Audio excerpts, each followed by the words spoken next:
Assalamualaikum warahmatullahi wabarakatuh.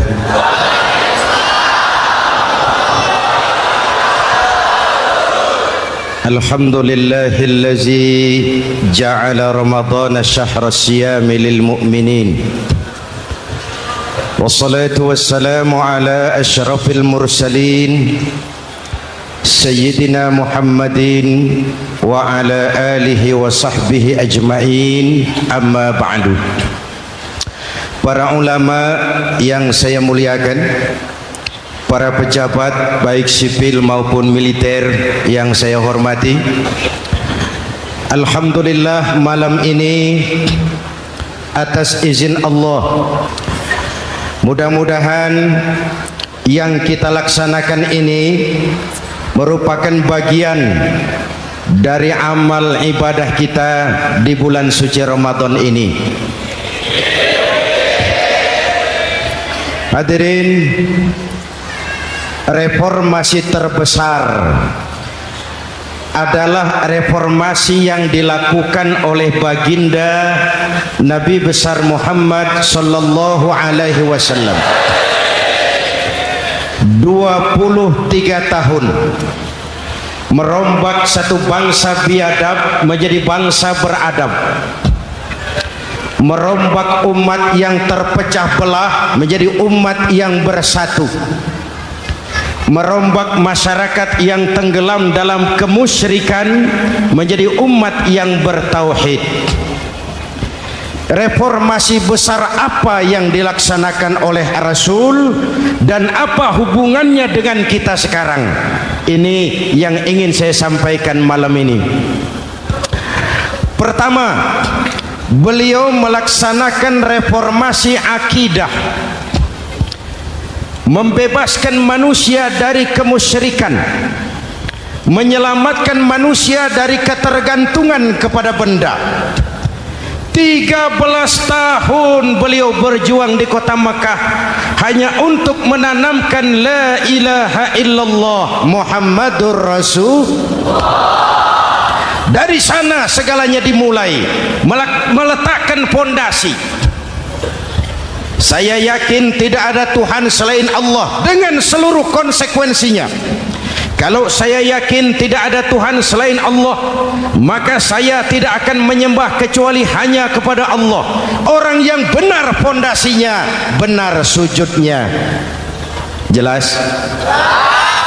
Kalau saya yakin tidak ada Tuhan selain Allah, saya tidak akan minta rizki kecuali hanya kepada Allah.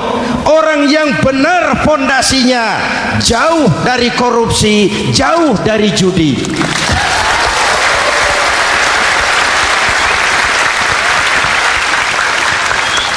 Kalau saya yakin tidak ada Tuhan selain Allah, saya tidak akan menggantungkan hidup kecuali hanya kepada Allah. Saya tidak akan melarikan persoalan kecuali hanya kepada Allah. Saya tidak akan pernah takut kecuali hanya kepada Allah. Saya tidak akan minta tolong kecuali hanya kepada Allah. Inilah generator yang membangkitkan seluruh nilai-nilai amal kita. Kita puasa, kita sujud, kita jihad, itu kan karena nilai iman. Betul? Imannya tidak kelihatan, yang kelihatan gejalanya. Mic ini berbunyi karena ada strom. Percaya apa tidak? Kelihatan stromnya? Kok tahu ada strom dari mana? Dari bunyi. Ada suaranya itu, ada stromnya. Kenapa? Bunyi. Lampu menyala karena ada strom. Kipas angin berputar karena ada strom. Betul? Jadi kalau ada strom bunyi dong. Kalau ada strom lampunya nyala dong. Kalau ada strom kipas anginnya muter dong. Artinya apa? Kalau ada iman sujud dong. Kalau ada iman jihad. Sudah dangdong.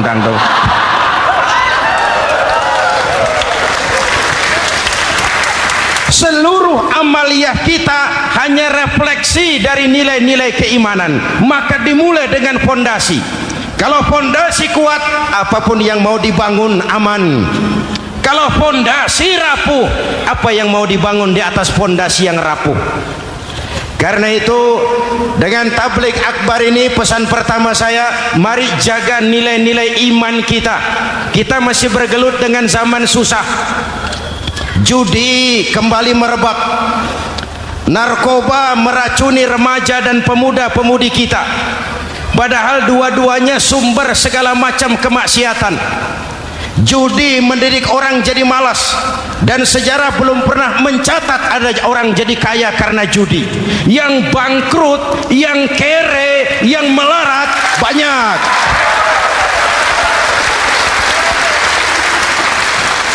Makanya saya bersyukur di sini nggak ada yang judi. Nggak ada, mana saya nggak lihat di sini. Entahlah kalau di luar sini.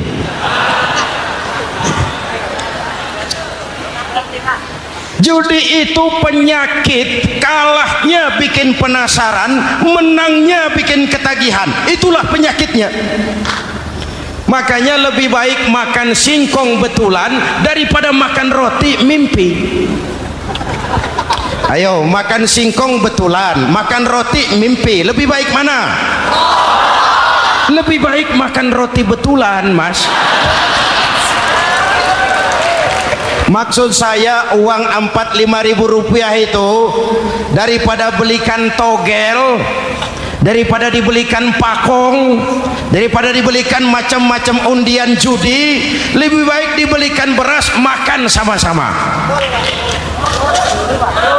Hadirin yang saya hormati, karena iman kita hidup, untuk iman kita berjuang, dalam iman kita ingin kembali menghadap Allah Subhanahu. Dahulu pun orang-orang tua kita berjuang memerdekakan negeri tercinta ini. Apa faktor penggerak utamanya? Iman. Imanlah yang mengajarkan orang-orang tua kita, hubbul watan minal iman, cinta tanah air bagian daripada iman. Lah, tanah air kita kan bukan Aljazair, tanah air kita bukan Palestina, tanah air kita bukan Mesir, tanah air kita mencintai Indonesia bagian daripada iman. Yang datang menjajah kebetulan kafir. Nah ini, bertemulah cinta tanah air dengan semangat jihad yang diajarkan agama. Lalu bangkitlah para ulama, bangkitlah para kiai, bangkitlah para santri, berjuang memerdekakan negara tercinta ini. Saya tanya lagi, orang-orang tua kita dahulu berjuang melawan penjajah, senjatanya apa? Bambu runcing. Jenderal mana mau taruhan bambu runcing merdeka melawan tank,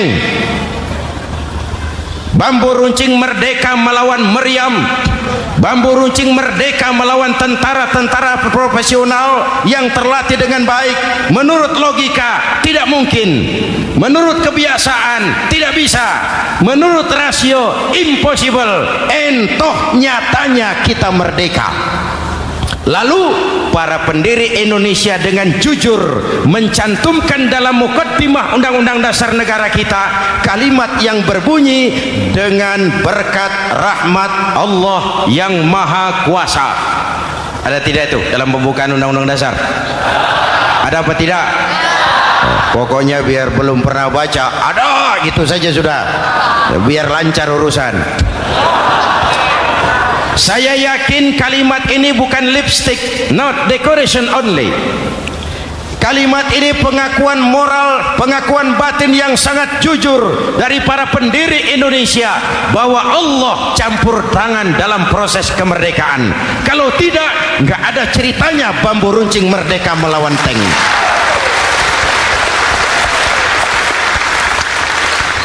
Kalau dulu iman untuk merebut kemerdekaan, sekarang iman untuk mengisi kemerdekaan. Betul? Betul? Karena itu jaga nilai-nilai iman, jangan tidur. kita sudah berhasil melaksanakan pemilu. Sidang umum MPR sudah digelar, pemerintahan baru sudah terbentuk. Itu kita pilih bersama, kita dukung bersama. Mendukung itu tidak harus selalu iya. Kula nuwun sumuhun dawuh kumaha juragan wae oke bos. Mendukung tidak harus selalu iya. Mendukung juga memberikan saran, kritik, perbaikan. Kenapa? Di mana-mana di dunia ini kekuasaan cenderung mau menang sendiri. Kekuasaan cenderung untuk korup. Karena itu kalau kita cinta kepada pemerintah, kita harus mengawasi jalannya pemerintahan kita ini.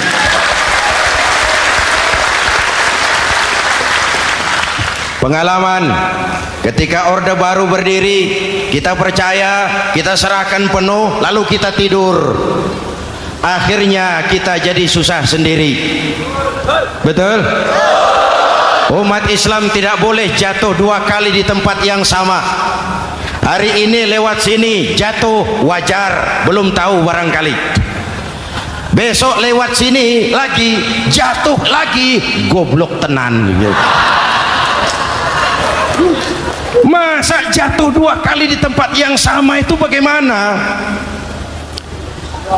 Hadirin yang saya hormati, nilai-nilai iman, intan paling mahal, mutiara paling berharga, tidak lain nilai iman. Imanlah yang menyebabkan kita gembira menyambut datangnya Ramadan, menyingsingkan lengan baju, menghamparkan sajadah, melakukan pendekatan yang intens kepada Allah. Kenapa? Kita mengerti nilai Ramadan. Tempo hari saya berikan contoh. Di tangan kanan saudara ada berlian, harganya 50 juta. Di tangan kiri saudara ada rumput seikat. Berlian dan rumput ini taruh di depan kambing. Kira-kira mana yang diambil kambing? Rumput, dasar kambing. Boleh, kenapa diterusin?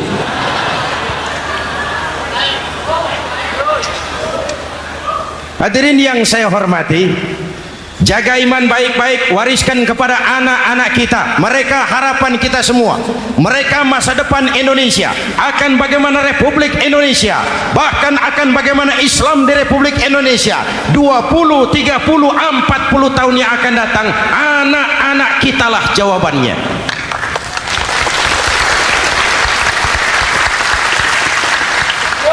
Mereka mau jadi apa? Persilahkan, asal iman merupakan landasan hidupnya. Anak-anak kita boleh jadi jenderal asal jenderal beriman, boleh jadi pejabat, pejabat beriman, jadi pengusaha, pengusaha beriman. Kalau iman landasannya aman. Jadi pengusaha, pengusaha beriman, insya Allah timbangannya tidak curang, ekonomi lancar, masyarakat tenang. Jadi petani, petani beriman, insya Allah tidak menggarap tanah yang bukan miliknya.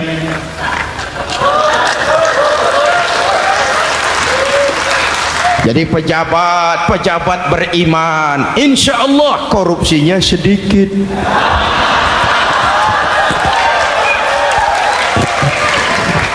Jadi jenderal, jenderal beriman, insya Allah berjuangnya bersama ulama, bukan nangkepi ulama.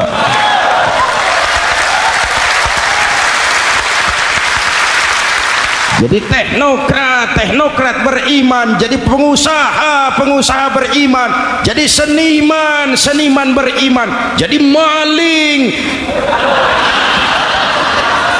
Nggak ada, mana ada maling beriman. Kalau iman landasannya, insya Allah aman. Ini yang pertama. Yang kedua, baginda Nabi melaksanakan reformasi sosial. Berupa apa? Membebaskan manusia dari ras diskriminasi, mengikat manusia dengan tali akidah. Diciptakan kita dari laki-laki dan perempuan, dijadikan kita bersuku-suku dan berbangsa-bangsa. Bahkan Quran memulai dengan kalimat syu'ub, waja'alnakum syu'uban wa qabaila. Kami jadikan kamu berbangsa-bangsa dan bersuku-suku agar kamu saling mengenal satu dengan yang lain. Saya ingin mengulangi imbauan saya, mari kita tingkatkan kerukunan, 3 macam kerukunan. Pertama, rukun antar umat seagama. Sesama muslim harus rukun, ya Pak, ya Bu.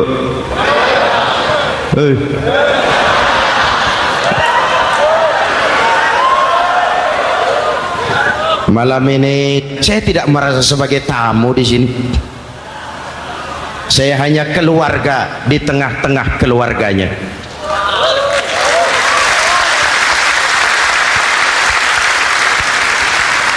Di sepanjang Jawa kah saya, ke Sumatera kah saya, ke Kalimantan saya, ke Sulawesi saya, ke Irian Jaya saya, kemana saja saya pergi, di mana saja saya berada, saya hanya keluarga di tengah keluarganya. Sebagai muslim kita terikat akidah, sebagai bangsa kita punya komitmen, kita ingin bersatu nusa, satu bangsa, satu. Inilah kita. Hadirin yang saya hormati, rukun antar umat seagama. Hura-hura pemilu sudah lewat, ekses-eksesnya harus kita hilangkan. Boleh jadi kemarin-kemarin karena berbeda kaos sama teman gak teguran. Yang sudah, yang penting sekarang ke depan. Sudah capek kita rakyat diobok-obok. Sudah datang saatnya kita meluruskan saf, merapatkan barisan, menggalang semangat kebersamaan. Rukun antar umat seagama. Begitulah malam ini saya hadir di tengah keluarga sendiri. Yang mengikat kita apa? Akidah. Di masjid kita ditemukan, dan inilah simbol kehidupan umat.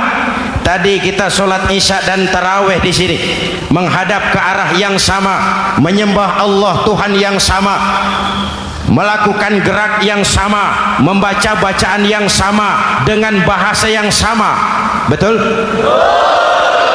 Tapi kita datang dari segala penjuru.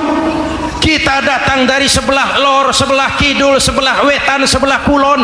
Di sini di masjid ini kita menghadap ke arah yang sama. Kita yang hadir di sini boleh jadi ada yang dari Sumatera, Kalimantan, Sulawesi, Irian Jaya, tapi kita adalah Indonesia. Jelas? Jelas? Saya sering kasih contoh, coba kalau sholat pakai bahasa masing-masing, ramai masjid, bingung malaikat. Ini Indonesia ramai karena tiap provinsi sholat pakai bahasa masing-masing. Kalau Riau bicara sendiri, Ambon bicara sendiri, Aceh bicara sendiri, Irian bicara sendiri, ramai masjid. Jelas? Jelas? Yang imam pakai bahasa Indonesia, takbir, Tuhan yang maha besar. Gagah sekali, bingung malaikat. Kembali kita kalau sholat pakai bahasa masing-masing. Betapa ramainya masjid. Itu cermin dari bangsa yang tidak bisa menjaga kesatuan dan persatuan. Uni Soviet almarhum Al-Mal'un itu negara adidaya, negara adikuasa, bersama-sama dengan Amerika menjadi polisi dunia. Tetapi kemudian dihantam oleh glasnost yang kebablasan. Gorbachev terpental, Soviet pecah jadi negara kecil berkeping-keping. Mimpi mengembalikan Soviet seperti dulu. Begitulah kalau kita biarkan benih-benih disintegrasi ini terus berkembang, tidak ada lem perekat, maka kita akan pecah berkeping-keping dan kita akan jadi satu bangsa yang kecil. Oleh karena itu, yang pertama, jaga kerukunan antar umat seagama. Berbeda pendapat boleh, berpecah belah jangan. Berbeda partai oke, tapi berbeda dalam wawasan bernegara jangan. Jujur saja, saya kemarin musim pemilu itu sudah agak pesimis melihat, batin saya menjerit, ya Allah, kenapa umat jadi begini? Kenapa umat harus terkotak-kotak? Terlalu banyak partai partai-partai Islam waktu itu 20 lebih. Begitu sidang umum MPR berjalan, saya mulai melihat titik optimisme. Ada yang mengkristal, di mana orang tidak lagi melihat partainya, tetapi melihat nilai-nilai imannya. Itulah yang memang utama buat kita.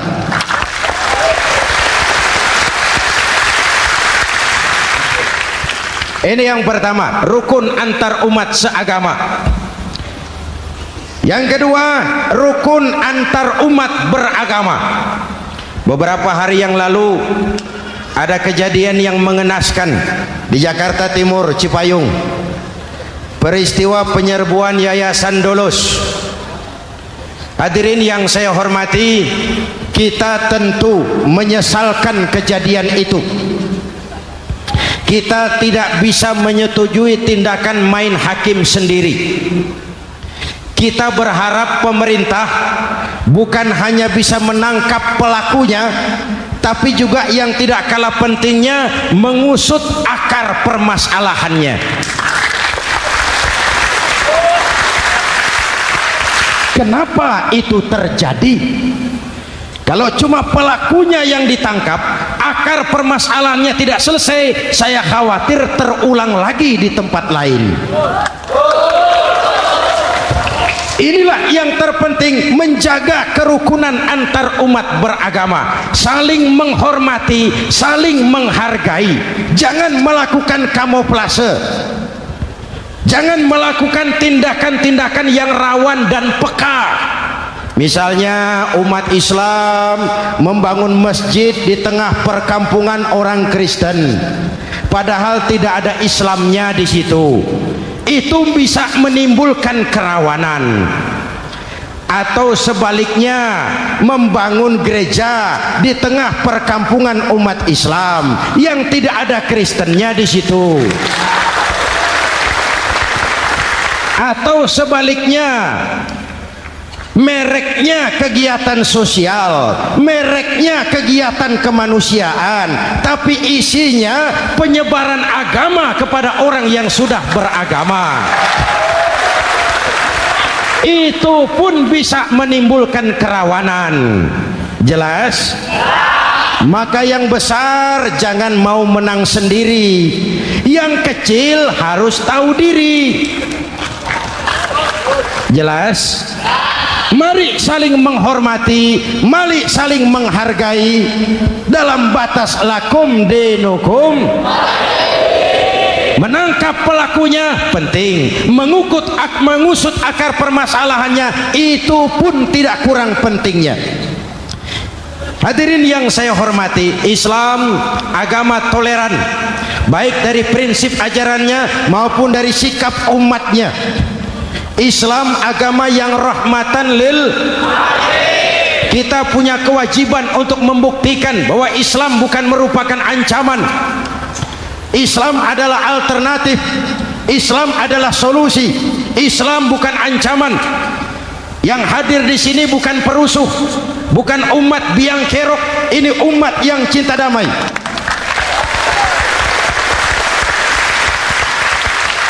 Ini umat yang tidak pernah mencari-cari musuh, tapi juga tidak akan pernah lari kalau bertemu musuh. Mari kita jaga kerukunan antar umat beragama.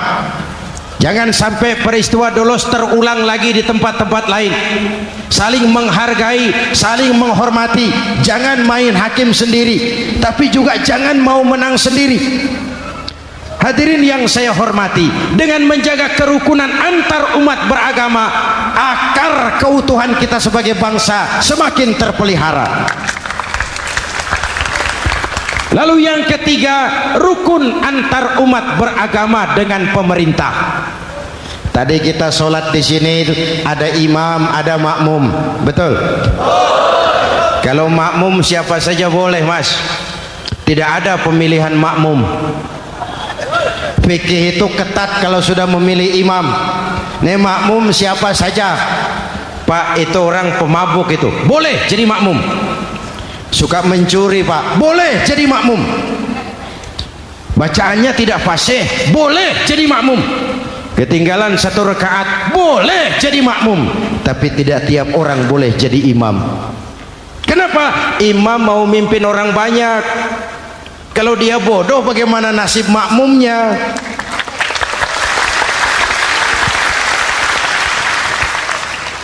Ada di Medan pernah kejadian, anak kecil disuruh sholat sama ibunya. Nah, sholat kau,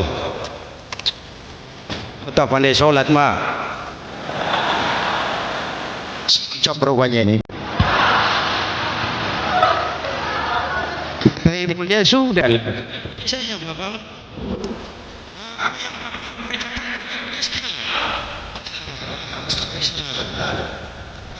Nah, ini kan sholat banyak, jadi sholat oleh bambu tidak berkritika. Bang hidup bapak cepet pak.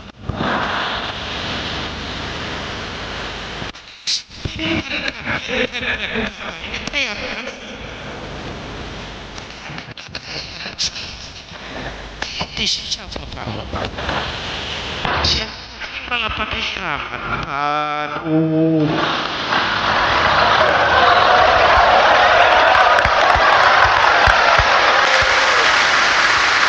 Lah, ada yang lebih gendeng lagi. Mendengar anaknya mengadu, bapaknya menoleh ke belakang. Kata bapaknya, kau kejepit juga cok katanya. Sholat jadi ngobrol.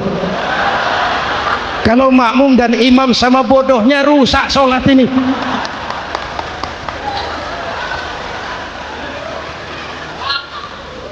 Hadirin yang saya hormati,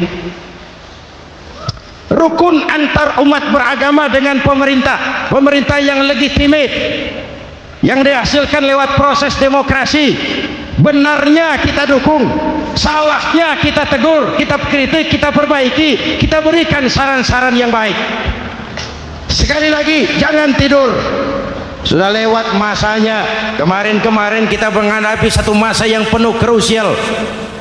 Sudah datang saatnya kita bersama-sama bahu-membahu mengatasi kesulitan besar yang tengah kita hadapi sekarang ini. Dengan 3 kerukunan ini, insya Allah keutuhan kita sebagai bangsa akan lebih terpelihara. Ini reformasi kedua. Dalam konteks kita sekarang, menjaga semangat kebersamaan. Saya sering mempopulerkan di masyarakat kita, umat Islam bangsa Indonesia seperti 5 jari ini. Kalau kompak, apa yang tidak terpegang. Tapi kalau berpecah belah, apa yang mau dipegang? Yang ini namanya ibu jari. Umaro ini, pemerintah. Kerja apa saja kalau sudah diginikan pemerintah, lumayan. Diginikan kiamat, Mas. Legalitas. Umaro. Yang ini telunjuk, alat untuk menunjuk. Ini orang yang punya uang, orang kaya, para pengusaha, investor. Kita perlu untuk memulihkan roda perekonomian kita. Di mana-mana kalau orang sugih nunjuk, lancar urusan, Pak. Coba kita yang melarat nunjuk-nunjuk ini, nggak laku. Makanya kata orang, serba salah jadi orang susah, tapi lebih susah jadi orang serba salah. Serba salah jadi orang susah, tapi lebih susah jadi orang serba salah. Telunjuk. Yang ini jari tengah lah ini, di tengah dia, ke kanan tidak, ke kiri tidak. Milik semua golongan ini, netral. Siapa ini? TNI. Siapa ini? Cendekiawan. Siapa ini? Ulama idealnya itu. Milik semua, tidak kemana-mana, tapi ada di mana-mana. Nggak bisa diajak suitan ini. Nggak ada anak-anak main kelereng suitnya begitu, itu nggak ada.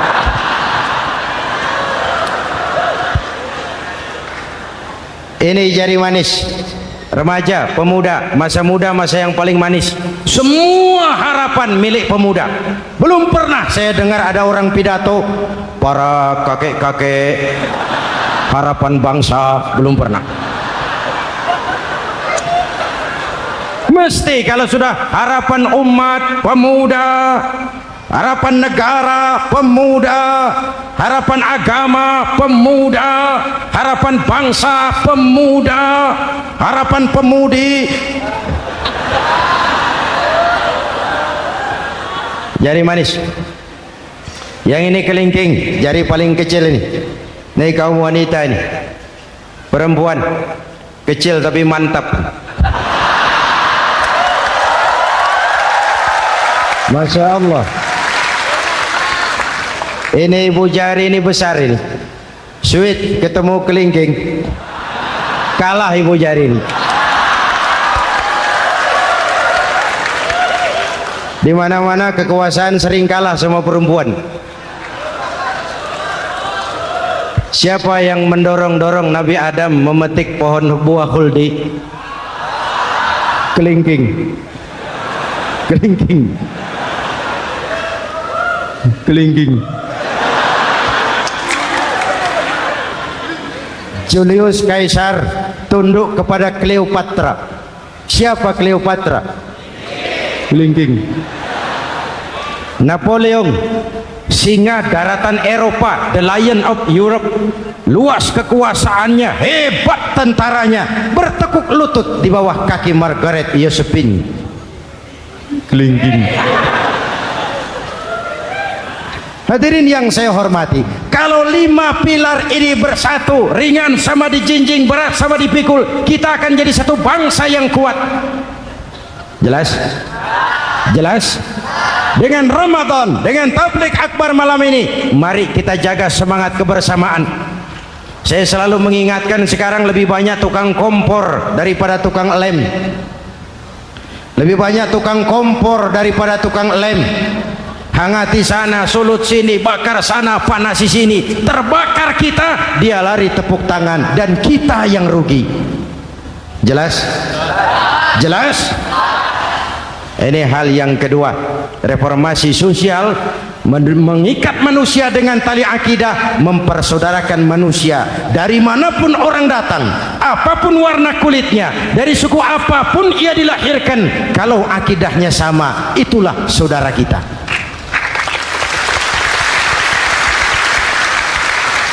Kembangkan terus kerukunan antar umat seagama, antar umat beragama, dan antar umat beragama dengan pemerintah.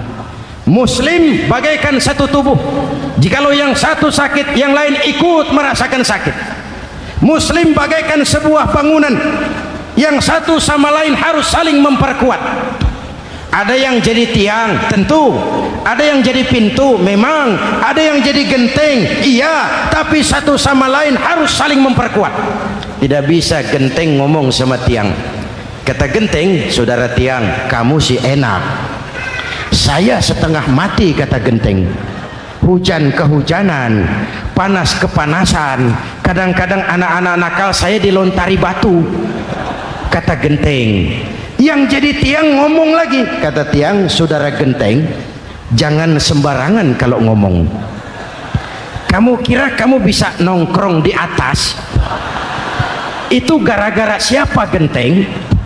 Aku yang topang dari bawah, kata tiang. Kamu jadi anggota DPR, jadi anggota MPR, jadi pejabat, kami rakyat yang angkat.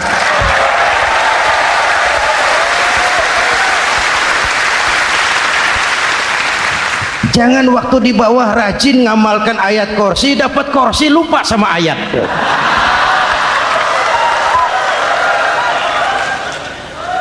Mari ringan sama kita jinjing, berat sama kita pikul, duduk ya kita sama rendah, berdiri kita sama tegak. Tidak ada warga negara kelas 1 di Republik ini. Ini reformasi kedua. Yang ketiga, reformasi menegakkan keadilan, menyelamatkan manusia dari kezaliman. Sebelum Islam datang, sebelum Rasul datang, manusia dibedakan oleh hartanya, manusia dibedakan oleh warna kulitnya, manusia dibedakan oleh keturunannya. Beliau dengan tegas mengajarkan, innallaha la yanzuru ila suwarikum wala ila amwalikum walakin yanzuru ila qulubikum wa a'malikum. Allah tidak melihat potonganmu, Allah tidak melihat hartamu, yang Allah lihat itu hatimu dan amal perbuatan.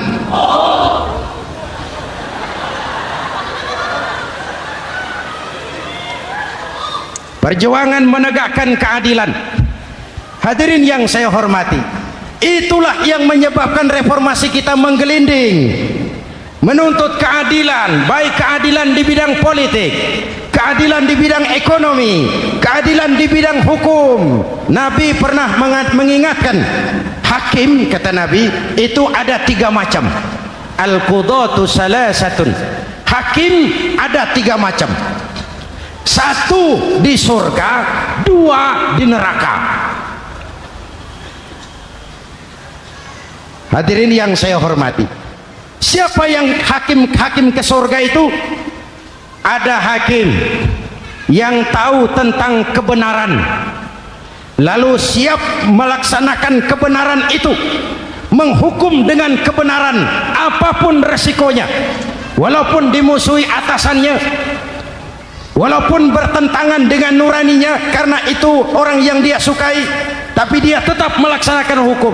Hakim yang mengerti tentang kebenaran sesuatu lalu melaksanakan hukum dengan kebenaran itu yang akan sampai ke surga.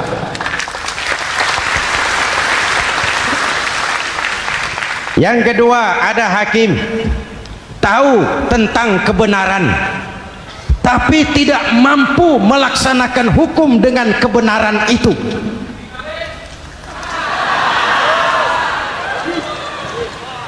Tahu sesuatu itu benar tetapi tidak punya nurani untuk membela kebenaran, mengetahui kebenaran tapi tidak berdaya untuk memperjuangkan kebenaran.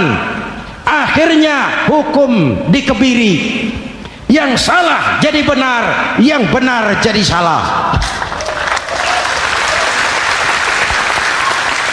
Itulah realita yang kita rasakan selama ini.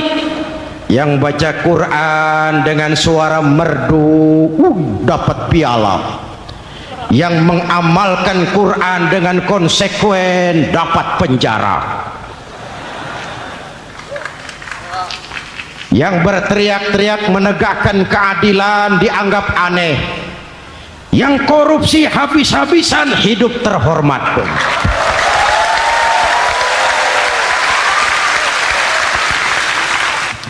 Jadi yang kedua tadi, hakim yang tahu kebenaran tetapi tidak mampu melaksanakan hukum sesuai dengan kebenaran, diperkosanya kebenaran, ditekannya hati nuraninya, sehingga ini yang mengakibatkan terlukanya perasaan keadilan. Yang ketiga lebih celaka lagi, ada hakim yang tidak mengerti tentang kebenaran lalu melaksanakan hukum dalam ketidakmengertiannya, bodoh melaksanakan hukum dalam kebodohan, itu pun menyebabkan orang masuk neraka. Na'udzubillah. Hadirin yang saya hormati, reformasi yang dilaksanakan Rasul berjuang menegakkan keadilan setelah membebaskan manusia dari ras diskriminasi. An-nas kulluhum li Adam wa Adam min turab, la fadla li arabiyyin ala ajamiyyin illa bitaqwa. Seluruh manusia berasal dari Adam. Adam diciptakan dari tanah dan tidak ada kelebihan Arab dengan yang bukan Arab kecuali dengan takwanya. Saya masih ingat sebuah cerita, mau dengar? Mau dengar? Pada waktu Umar bin Khattab radhiyallahu anhu menjadi khalifah, menjadi Amirul Mukminin, itu yang jadi gubernur di Mesir adalah Amr bin As. Satu saat Amr bin As ingin mendirikan masjid, tapi tanah lokasi masjid itu milik orang Yahudi, ada gubuk di situ. Dipanggil Yahudi ini oleh Amr bin As, saudara Yahudi, iya. Itu rumahmu ya? Iya. Sudah tahu belum? Belum. Ya memang saya belum kasih tahu. Begini, kamu bangun sembarangan saja, rumahmu kena jalur hijau itu. Lalu saya mau bangun masjid di situ. Ya tapi ada rumah saya pak. Sudahlah, rumahmu saya bayar, saya beli. Nggak mau pak, rumah saya cuma itu-itunya. Saya bayar 2 kali lipat. Nggak mau pak, nggak mau. Sudahlah, saya ganti rugi. Ya nggak mau pak, namanya juga ganti rugi pak. Biar digantikan tetap rugi. Mangkel Amr bin As ini wong cilik kok bertingkah amat. Si amat aja nggak bertingkah. Panggil kamtib.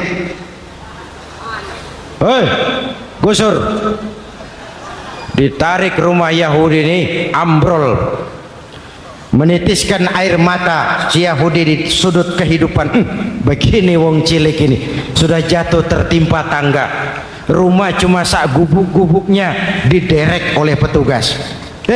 Pikir-pikir Amr bin As kan cuma gubernur, di atasnya kan masih ada khalifah Umar bin Khattab. Saya mau lapor ke pusat. Berangkat Yahudi ini dari Mesir menuju Madinah, berhari-hari berjalan sambil berpikir, ini nanti kalau saya laporan kepada khalifah apa pengaduan saya diterima? Wong saya rakyat kecil, lagian Yahudi, sementara yang menggusur saya ini gubernurnya sendiri. Terus dia berjalan sampai di kota Madinah. Lewat tengah hari dia mulai cari-cari. Ada orang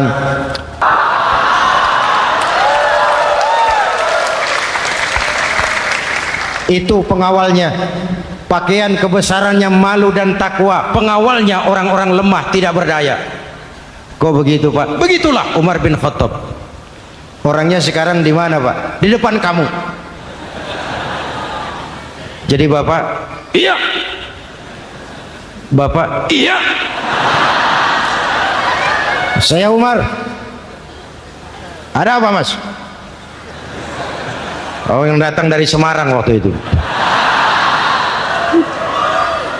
Gini loh pak, saya mau menuntut keadilan. Keadilan kenapa?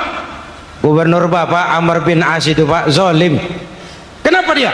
Gubuk saya main tarik saja, runtuh. Saya nggak punya rumah lagi, wong saya ini golongan makmur, cuma rumah sama sumur. Lalu untuk apa? Katanya dia mau bangun masjid di situ pak. Dipaksanya rumah kamu ditarik sampai runtuh. Iya. Yahudi. Ya pak. Itu ada tempat sampah ya. Betul pak. Di situ banyak tulang unta. Coba kau cari satu tulang unta bawa ke sini. Bingung Yahudi. Pak, saya jauh-jauh dari Mesir ke sini ini mau cari keadilan. Kalau tulang unta di Mesir juga banyak pak. Sudahlah, kau ambil saja tulang itu. Berangkat Yahudi penuh tanda tanya, ambil sebuah tulang unta, diberikan kepada Khalifah Umar bin Khattab. Tulang ini diambil, Umar hunus pedangnya, dengan ujung pedang dibuat garis lurus di atas tulang unta itu. Selesai. Yahudi, iya pak, sekarang kau kembali ke Mesir, serahkan tulang ini kepada Umar bin Amr bin As. Makin bingung Yahudi, jauh-jauh datang kemari kira mau dapat keadilan, cuma dapat tulang. Ya sudahlah, namanya wong cilik, berangkat dia pulang ke Mesir. Berhari-hari sampai di Mesir. Pak Gubernur, ya lapor. Ada apa Yahudi? Saya dari pusat. Loh, kamu dari Madinah? Iya pak. Ngapain sih kamu ke sana-sana? Nuntut keadilan. Kamu bertemu khalifah? Ketemu pak. Terus tulang.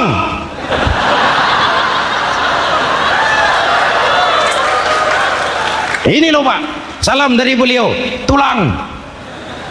Apa maksudnya? Aku nggak ngerti lah itu pak. Yes, goreng nih. Diambil tulang itu. Amr bin As melihat ada garis lurus dengan ujung pedang, gemetar badannya, keringat bercucuran. Kepala proyek dipanggil. Mas, ini proyek masjid batal. Gubuk Yahudi dirikan lagi. Loh Pak, kata kepala proyek, saya kan sudah menang tender Pak.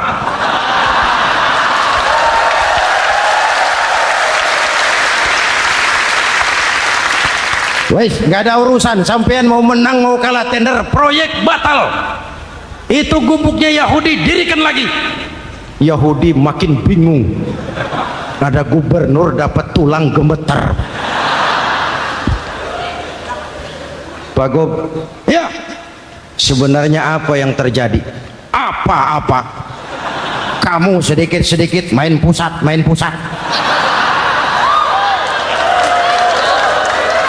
Bu, yang ngomong dulu toh. Ya kan awalnya saya sudah ngomong Pak, tapi gubuk saya tetap ditarik. Percuma ya saya ke pusat Pak. Saya dapat teguran keras dari khalifah. Tahu kau apa artinya ini? Seolah beliau berkata, "Hei Amr bin As, jangan mentang-mentang sedang berkuasa kau bertindak seenakmu. Berlaku lurus dan adillah kamu seperti lurusnya garis di atas tulang ini."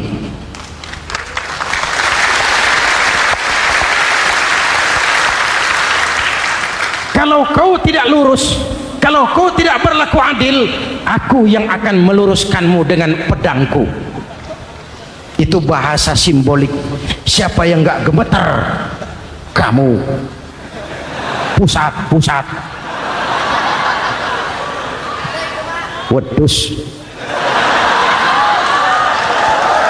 Ya ini nek coro kita. Oh Pak, kalau begitu Islam adil ya Pak? Adil. Jadi saya menang Pak? Menang kamu. Padahal saya Yahudi. Tapi menang ya? Menang. Pak, sudahlah kalau begitu Pak. Bagaimana? Itu gubuk saya ambil saja Pak. Tanah-tanahnya sak gubuk-gubuknya Bapak ambil. Silahkan kalau mau dibangun masjid. Tidak cuma sekedar itu Pak. Mulai hari ini Bapak dengarkan, asyhadu an la ilaha illallah wa asyhadu anna muhammadar rasulullah.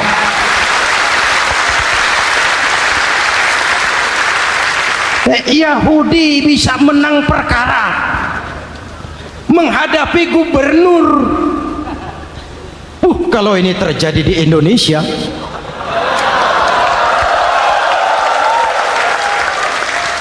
amin.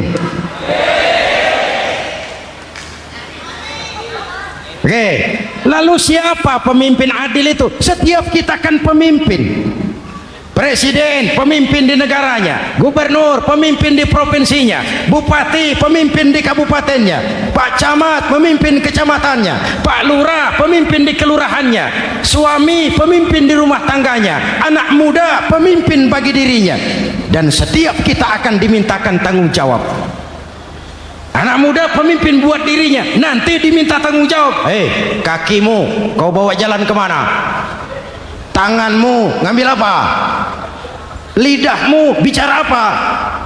Matamu menteleng, apa yang dilihat?